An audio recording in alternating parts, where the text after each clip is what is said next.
Welcome to the Heart of Pilates 10-minute Pilates studio. And actually, let's just start out right here, and I'll let you know that it's actually much longer than 10 minutes. It might even be closer to 20 minutes because I've got a lot to tell you.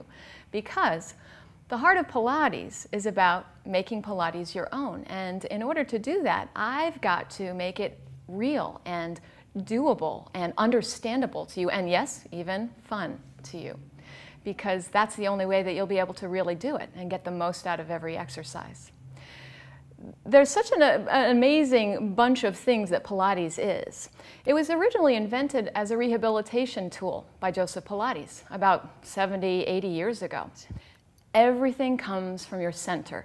Now, you may have heard people use the term the powerhouse, which I don't use a lot because I find it kind of a daunting term. But if you just think of your powerhouse as your center, it's a little bit easier that way. And what we mean by that is you're going to be using the muscles of your abdominal area, your abdominal muscles, the muscles of your hips, and your back. That's your center. So let's move on, and I'm going to show you, we'll do a few exercises, and I'll show you some examples of how to connect and how to breathe, how to engage those abdominals so that we can get working.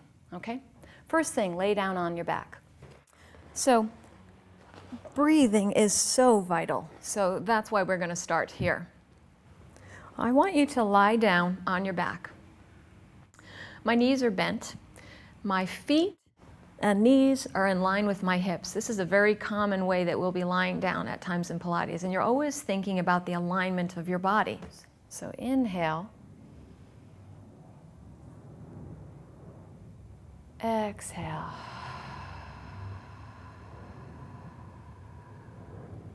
Now you can do it just as I said, breathing, lying down, expanding into that sand. So many of us have back issues, and there's a wide variety of reasons why we have back issues.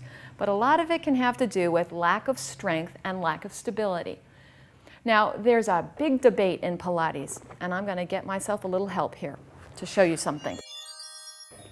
Say hello to my friend Joe, Joe Pilates. Joe is a skeleton, as you can see, and he's going to give us a little illustration of something.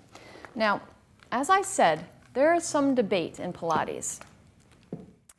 When Joseph Pilates first started working, he had a lot of ideas about the body that were way beyond his time. I think he was rather divinely inspired. Now, one of the things he was working with was the spine, and he felt at times that the spine, the perfect spine, is actually flat. Now, take a look at Joe the skeleton. Joe the skeleton has a spine that most of us should have unless we have some problems. Now, this is a normal human spine. Up at the top here at your neck, it's concave, it goes in. Right at the upper spine, it's convex. This is your thoracic spine.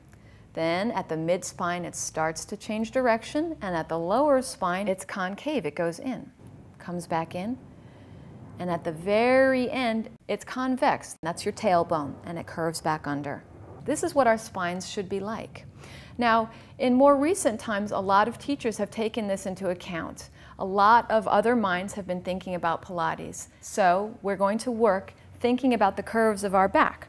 Because the more comfortable your back is working in Pilates, it's going to be more comfortable in the rest of your life too. So here we go. Again, lie down on your back with your knees bent, your feet and your knees in line with your hips. Oops, I almost forgot. If you have any questions about Pilates or about this 10-minute Pilates studio or anything else about our work, don't hesitate to email me at kj@heartofpilates.com. I would love to hear from you. I'd love to know what your questions are because maybe we'll answer them in other 10-minute Pilates studios. Okay? Now go and work out.